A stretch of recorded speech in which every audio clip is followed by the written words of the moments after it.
Thank you for tuning in today and welcome back to another episode of The Source. I'm your host, Sy Raza. Before we start this segment, I would like to inform our viewers and supporters that I tore my Achilles tendon a few weeks ago and now I cannot walk and I'm on crutches. This will affect our capacity to produce videos regularly for the next 6 to 8 weeks, so we apologize to all our viewers in advance.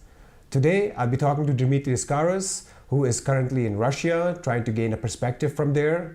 Dimitri Lascaris is an independent journalist and lawyer. As a lawyer, he focuses on human rights, class actions, and international law. Dimitri also ran for the Green Party leadership in Canada in 2020, finishing second. Dimitri, thank you so much for your time today. Thank you, Zain, and I wish you a very speedy recovery. Thank you. Let's start this interview with your trip to Russia. You're currently there trying to gain another perspective, talking to the people there. Could you tell us a little bit about your motivations for this trip, your activities, the challenges you're facing, and the goals that you would like to achieve? Well, I've never been to this country before. It's a vast and complex country with which my country is at war. And my country is acting in concert with all the other NATO states, collectively having enough nuclear weapons to destroy the world many times over, as does Russia. So the stakes could not be higher in this war. There seems to be absolutely no appetite in the West for engaging in a dialogue with Russians, particularly those who support their government. I think this is extremely dangerous. It's the height of folly that we wouldn't at least talk to each other. And so being someone who's had no personal experience of Russia, I thought there was never a better time for me to come here and to talk to people. And I really want to focus, not exclusively, but primarily on the people you don't hear from in the West. We hear from all the people who criticize the Putin government. We almost never hear from people who actually support the government. And the polls indicate that they are a substantial majority. So I didn't come here to agree with them. I didn't come here to lecture them. I came here to listen and hopefully to find ways to educate my fellow citizens in the West about Russia and also to create a dialogue. So talk about the spectrum of people that you've talked there and the impressions and experiences that you've gained so far. Well, I've been here for 5 days and I've only been in Moscow.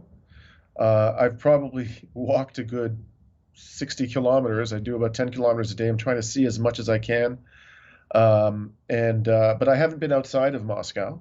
And other than taking the train from the airport to the center of Moscow, I haven't even seen the outskirts of Moscow. So I want to qualify everything I'm going to say just by noting that this is obviously, there's a lot more to this country than central Moscow. But first of all, there's no indication whatsoever that I can see of an economic crisis. Absolutely none.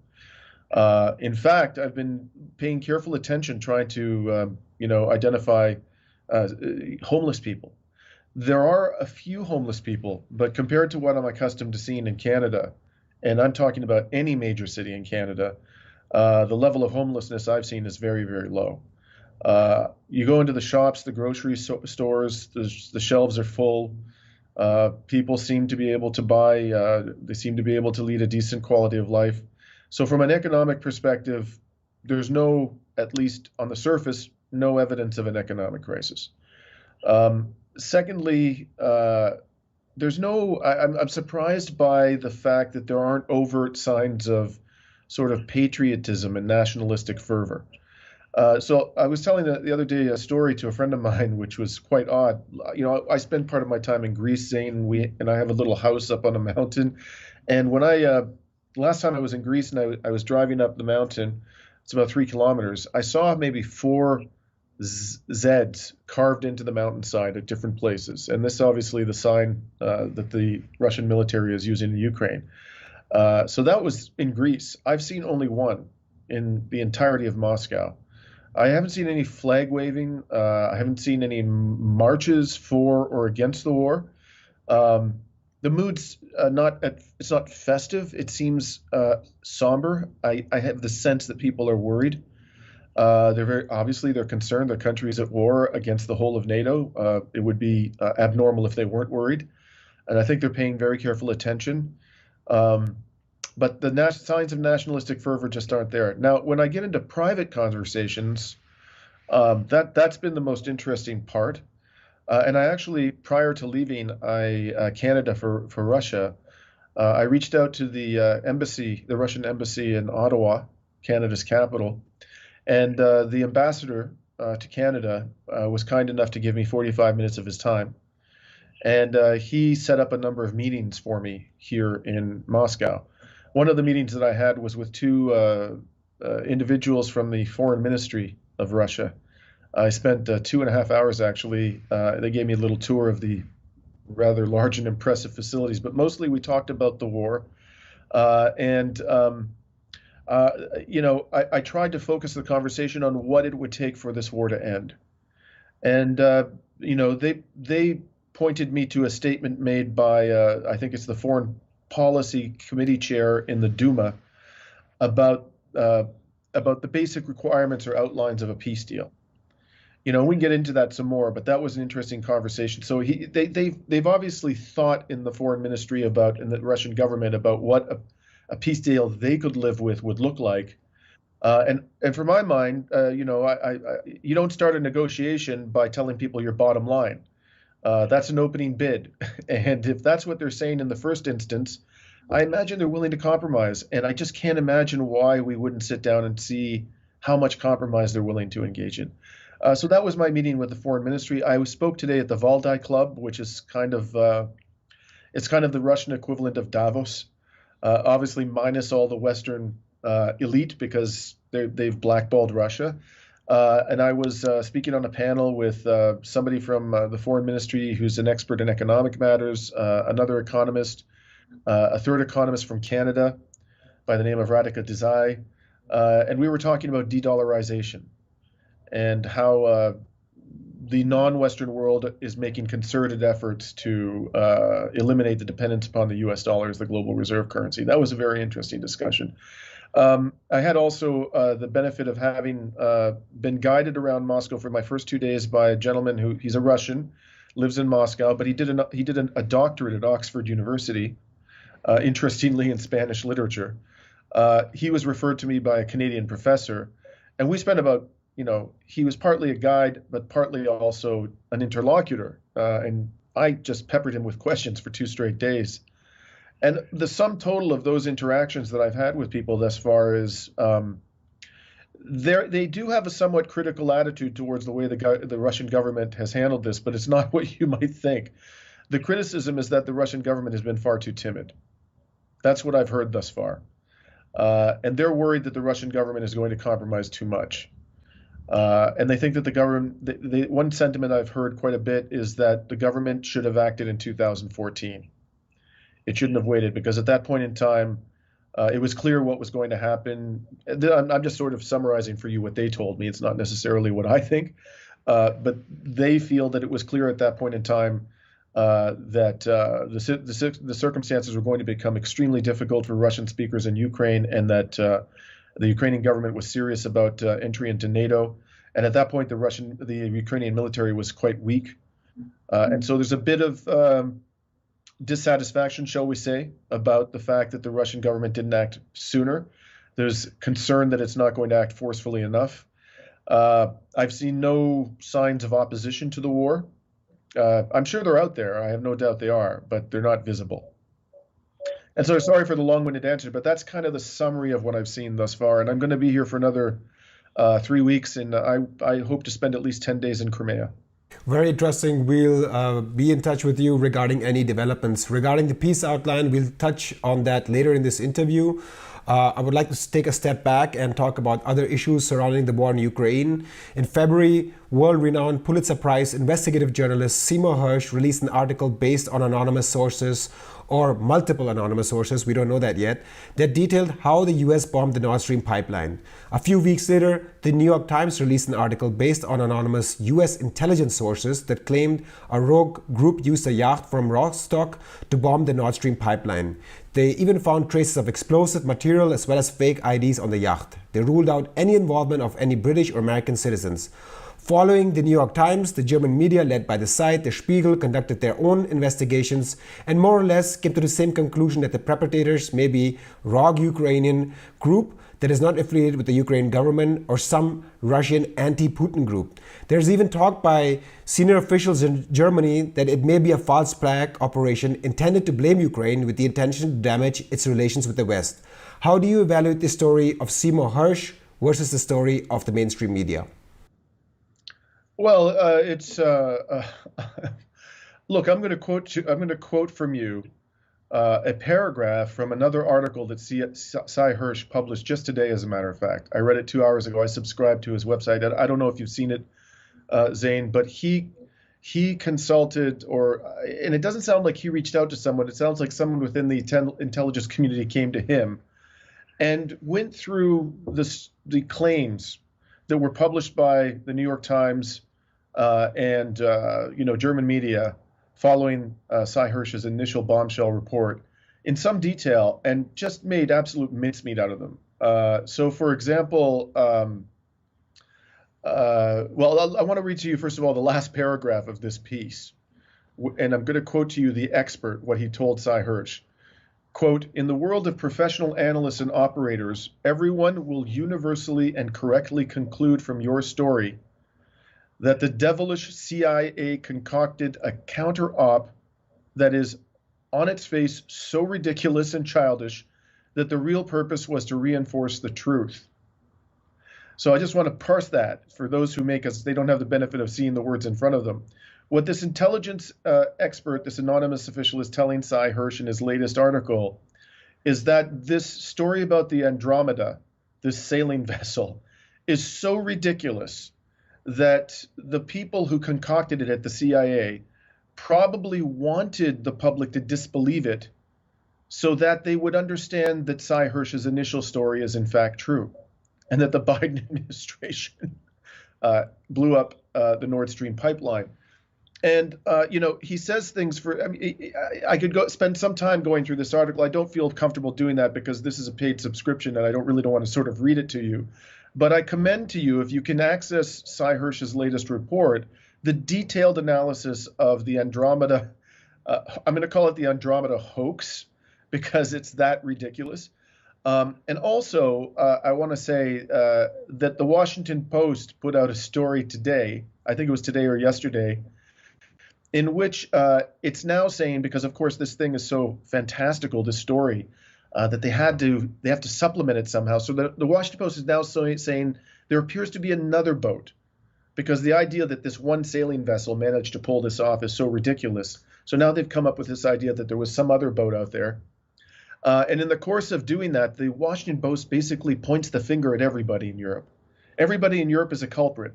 But the one party that's not a culprit in the Washington Post story that just came out is the Biden administration, even though Biden vowed that he was going to bring an end to Nord Stream if Russia invaded Ukraine. He's the most obvious suspect, and the Washington Post is treating him as a non-suspect. And the most entertaining part of the Washington Post story is an unnamed European diplomat said, we just don't talk about Nord Stream. And Nord Stream is like, the family member who died and his body's lying on the floor and nobody wants to acknowledge it. I mean, if that doesn't tell you all you need to know about the reality of the situation, I think you need a dose of come to Jesus, because it's palpably obvious that this story is false, and it's been planted by the CIA, I believe, for the purpose of distracting attention from what the Biden administration has done. Let's look at other developments surrounding the war in Ukraine, most notably the battlefield. The battle for the industrial city of Bakhmut between Russia and Ukraine is still ongoing and is one of the bloodiest yet. According to the US and Ukraine, the battle is far from over and Russia is paying a very high price, and the Wagner Group's reports of victory are either propaganda or disinformation. John Kirby, spokesman for the US National Security Council, recently stated that Ukraine have not abandoned the city and that additional aid package to Ukraine would come soon. What is your assessment of the situation? Will Ukraine be able to reverse the momentum in Bakhmut, especially now that German Leopard 2 tanks are operational and more weapons like Polish MiG-29 fighter jets are coming into the future? Well, I don't believe that the Russian forces have taken complete control of the city, and I don't understand that to be the claim.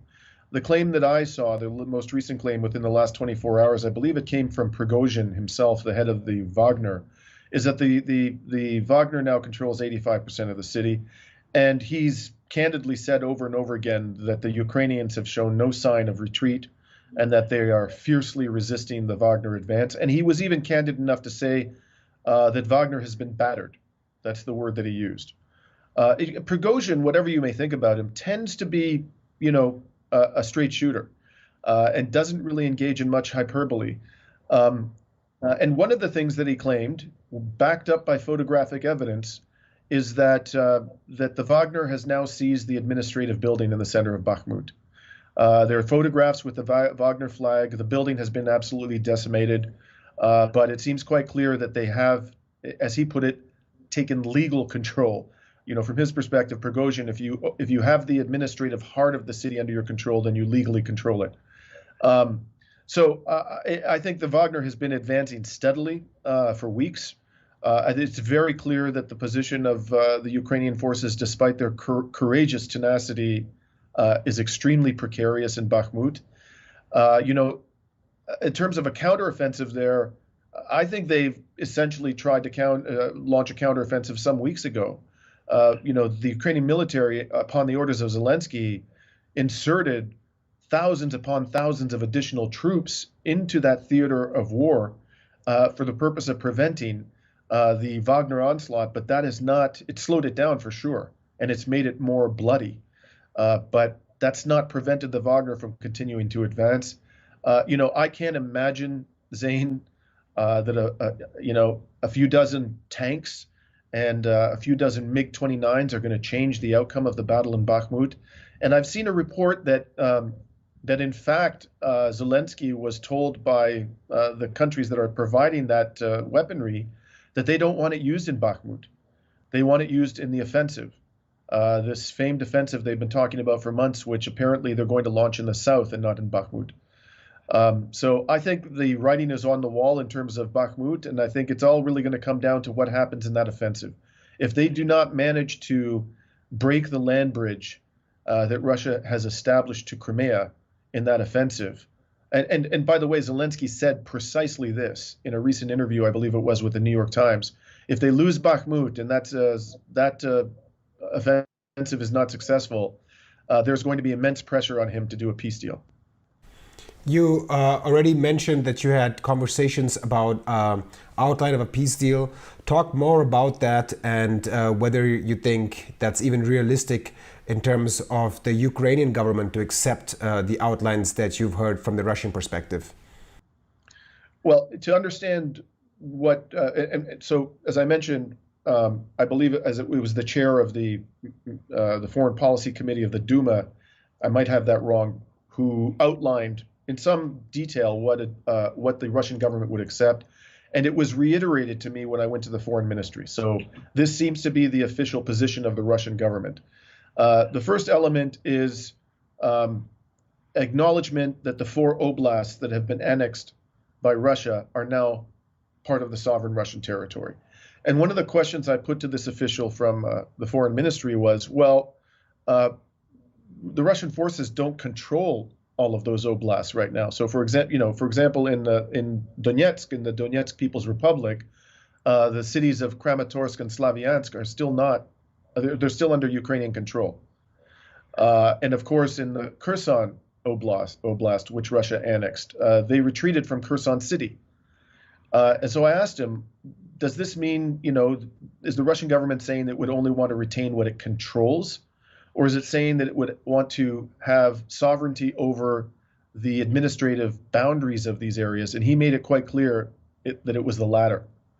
So that's a challenging element of all of this. That would mean that Ukraine would have to give up territory that it currently controls, not just the territory that it no longer controls. He said that Ukraine would have to be demilitarized. Ukraine would have to commit not to entering into a military alliance with NATO, not to station foreign military forces on its border. It would have to renounce aspirations to the recovery of Crimea, and something would have to be done about the problem of neo-Nazism. What exactly the Russian government would demand in that regard? I mean, as I may have mentioned to you a couple of times, Zain, that's a serious issue in Ukraine. The Ukrainian parliament declared a national holiday in honor of the Nazi collaborator and anti-Semite Stepan Bandera. So this is not Russian disinformation. This is a serious problem. I think that's something that if these belligerents ever get to the negotiating table, that's going to be a difficult problem for them to work out. And the last thing they said is that there would have to be guarantees that Russian speakers would not be second-class citizens in Ukraine. So they would have to have their language rights restored to them. And effectively all minorities. This would not be, by the way, confined to Russian speakers, but there would have to be language rights guaranteed for all of the minorities of what remains of Ukraine. So those were the outlines of the deal. As I said, I believe this is an opening bid. I think that probably the Russian government, if it thought it was dealing with a serious negotiating partner, would make significant compromises from that proposal. And there's only one way to find out, and that's to sit down at the table and have a discussion. I would like to make some counter arguments against diplomacy, and I'm not talking about you quoting these outlines because that's from the Russian government. I'm more focused on countering the arguments that you make for diplomacy and finding a peaceful settlement. One of the arguments that is made and is heard in the mainstream media by politicians or Western commentators is that Russia does not want to negotiate. They're interested in taking over as much as territory as possible, because if they were interested, they would have made a substantial offer themselves. What do you make of this argument?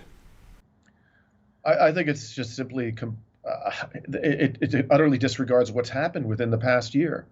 The Russians, before the special military operation, or as we call it in the West, invasion began, they put to the United States and the Western European powers a draft treaty for a new security architecture in Europe, which would have involved the withdrawal of certain nuclear forces in the westerly direction in Europe and further away from the Russian border, which frankly is not something that's reasonable from the perspective of Russia, but it's something that all of Europe should want. We shouldn't want, no one living in Europe should want to have nuclear forces facing off against each other in the eastern part of the continent. That's just a recipe for disaster. And what did the Biden administration say? We're not interested. We're not interested in even negotiating this with you. Same thing on the question of NATO membership for Ukraine. Even though the Western powers, and this is historically documented, assured Gorbachev that NATO would not expand eastward. It did repeatedly. And when finally Putin said, this is the last straw, Ukraine is a red line for us, again, Biden said, we're not willing to negotiate. Then what happened when the special military operation began? The first thing that happened was within 6 weeks, the parties sat down at the table, the Zelensky government and the Putin government, and they actually were on the verge with Turkish mediation of striking a peace deal. And what happened? And by the way, I don't believe, based on the reports I've read, that would have required Ukraine to give up those 4 oblasts. The primary focus of that peace deal was Crimea and NATO membership. And they were on the verge of doing a deal, and Boris Johnson got on the plane and he flew to Kiev. And this was reported at the time by the Ukrainian media, that he said, we will not support that deal. We will not give you security guarantees, and you're on your own if you do that deal with the Russians. However, if you don't do the deal, we will give you all the weapons you need in order to defeat Russia. And at that point, the negotiations collapsed. And the last thing I'll say is that,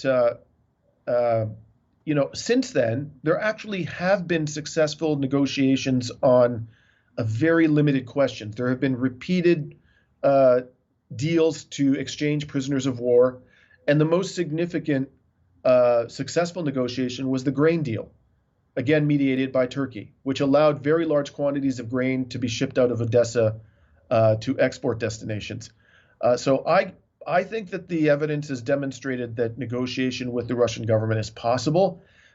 But Zain, when you're dealing with the possibility of nuclear holocaust, you have an obligation to try repeatedly and do your best. And if at the end of the day your efforts failed, at least you acted in good conscience. We've not even tried. We've made no serious effort on our side to have a negotiation with the Russians.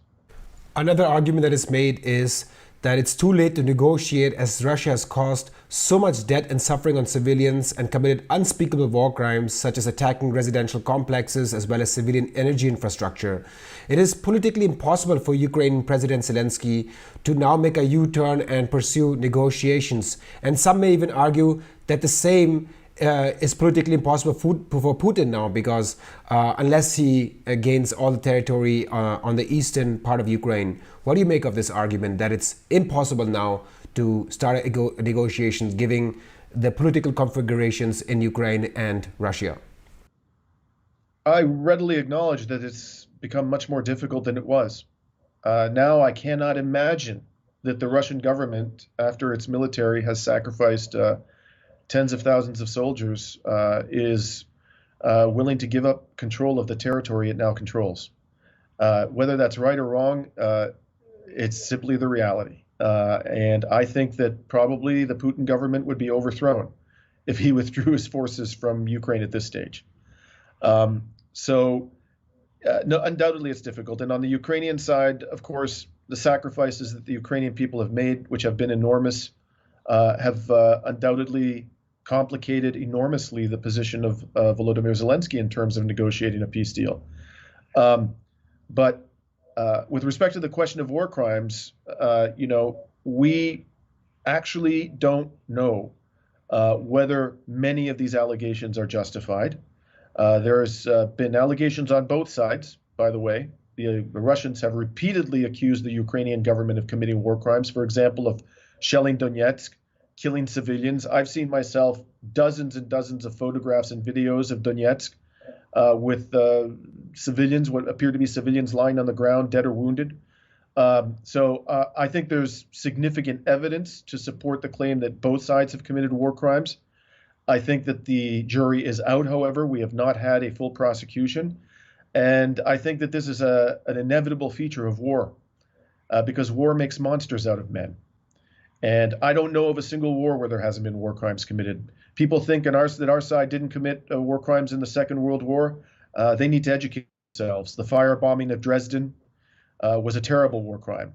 The nuking of Nagasaki and Hiroshima, two of the worst war crimes ever committed. And even before the American forces did that, they basically laid waste to all of Tokyo.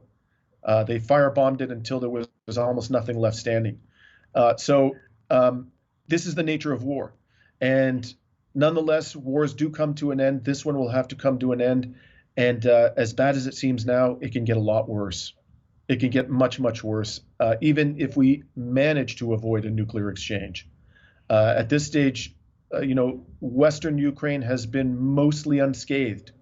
If this expands into Western Ukraine, the level of suffering is going to go up exponentially. I don't have any illusions, Zain, about the difficulty of negotiating a peace deal, but I think it's absolutely imperative that we try. Let us look at the bigger developments that are happening around this war. Finland, which shares a 1,300-kilometer border with Russia, has now officially become part of NATO. It took less than a year for Finland to become part of this alliance. There's a new prime minister now in Finland, but according to the former Finnish prime minister, Sanna Marin, who was in favor of joining this alliance, she stated that NATO had not expressed any interest in placing nuclear weapons or permanent bases in Finland. According to Germany's leading primetime news network called the Tagesschau, they state, and let me quote them here, quote, Finland has well-trained armed forces, state-of-the-art combat aircraft, tanks and artillery pieces. The country thus makes an important contribution to deterrence, unquote. How do you view these developments? Should Russia really fear NATO given that it has expressed no interest in placing military bases or nuclear weapons and is acting purely as a defensive shield? Look, I'm not aware, and if somebody can, prove me wrong, I welcome them to try, but I am not aware of the Russian government prior to, the decision of the Finnish government to enter NATO saying anything that was belligerent towards Finland. I'm not aware of a single threat of military force being used against Finland being uttered by the Russian government up until that point in time. There are very, very specific reasons why the government of Russia intervened in Ukraine, which simply do not apply to Finland. There was the overthrow of the democratically elected president, Yanukovych, who was friendly to Russia back in 2014. There was the Civil War. There was the burning alive of dozens of pro-Russian activists in Odessa in 2014. There was the rise of neo-Nazism in Ukraine. There was the bombardment of Donetsk, thousands of civilians being killed in the Donbass on both sides.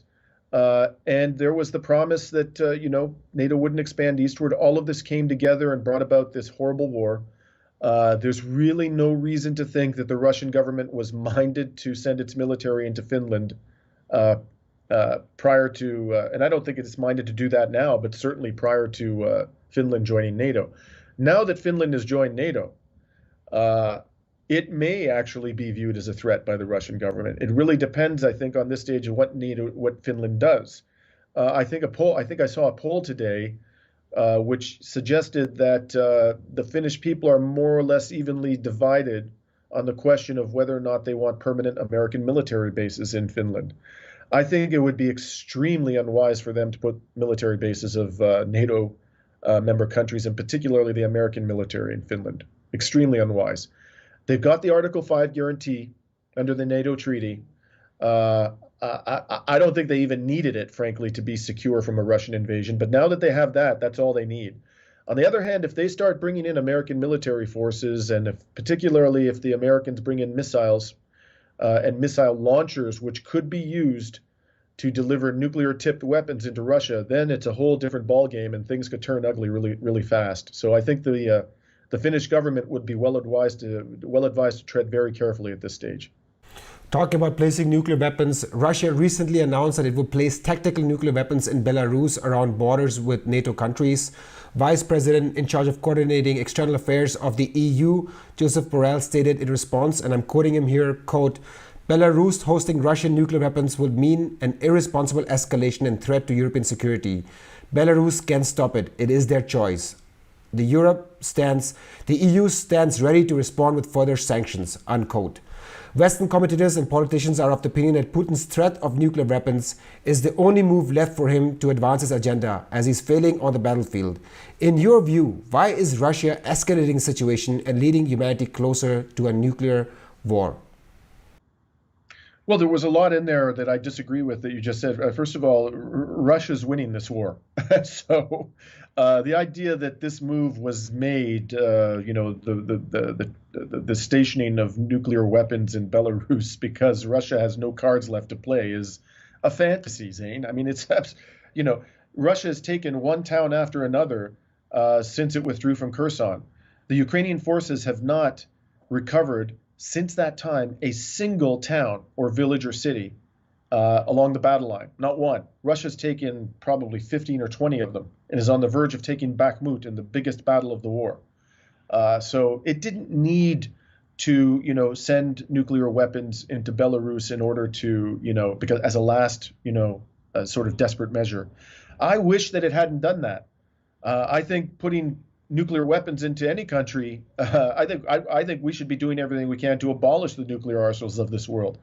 But I don't understand how Europeans who've accepted the stationing of U.S. nuclear forces on their soil have any business lecturing the Russian government or the Belarusian government about the sovereign decision of they have the right. If the Europeans have the right, the Germans, the Italians, I believe, have nuclear weapons, and they're not their own. They've accepted nuclear forces being stationed there from the United States. Why doesn't Belarus have that right?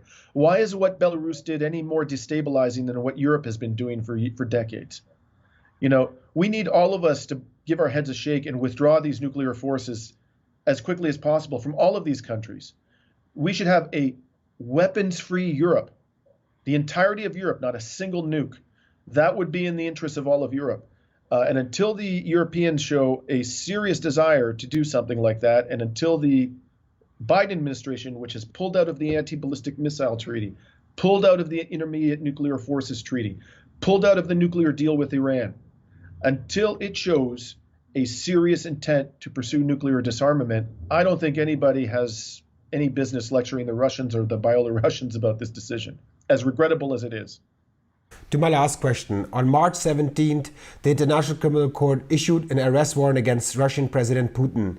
He's, amongst other issues, allegedly responsible for the war crime of unlawful deportation of children from Ukraine. Last month also marked the 20th anniversary of the US war of aggression in Iraq, which killed hundreds of thousands of civilians. That war also included retention and a global torture program, as well as the detention of people, including teenagers as young as 14 at Guantanamo Bay. In addition, the US war on terror included the drone program, which killed thousands of people, most of them being civilians.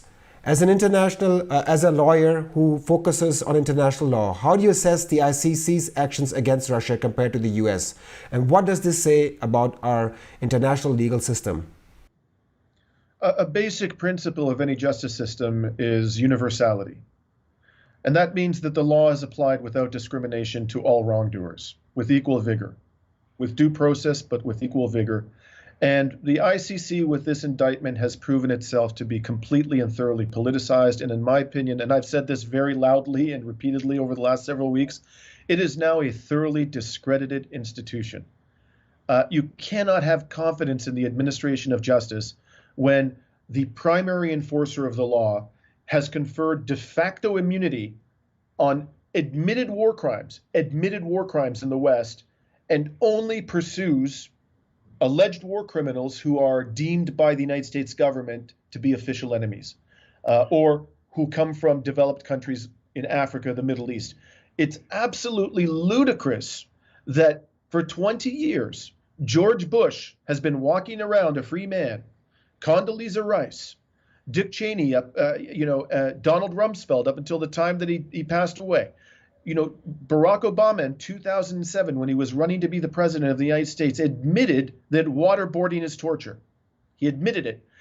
And US government documents at that point in time had left no doubt that the United States government had engaged in waterboarding extensively, not just in Guantanamo Bay, but at black sites around the world. These are clear, unequivocal war crimes. Israel has been committing war crimes for decades. The settlements in the West Bank are a slam dunk war crime. And we know beyond a shadow of a doubt that these settlements are being facilitated and authorized and supported in every conceivable way at the highest levels of the Israeli government. Not one Israeli official has been indicted. So how can anybody say that this is a truly impartial enforcer of the law, the International Criminal Court? In my opinion, the whole thing should just be abolished and we should start all over again.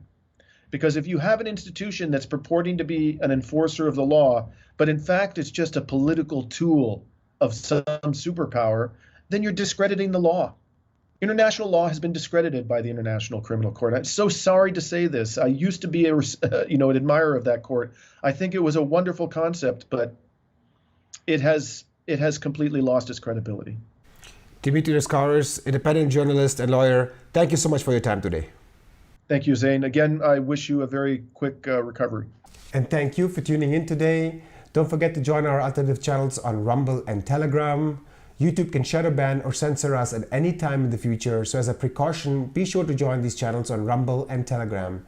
And please, if you're watching this video, don't forget to donate. There's an entire team working behind the scenes, from video, audio, camera, in the case of our German videos, translation, correction, voiceover, that is working relentlessly to provide you continuously with independent and non-profit news and analysis. I'm your host, Zain Raza. See you guys next time.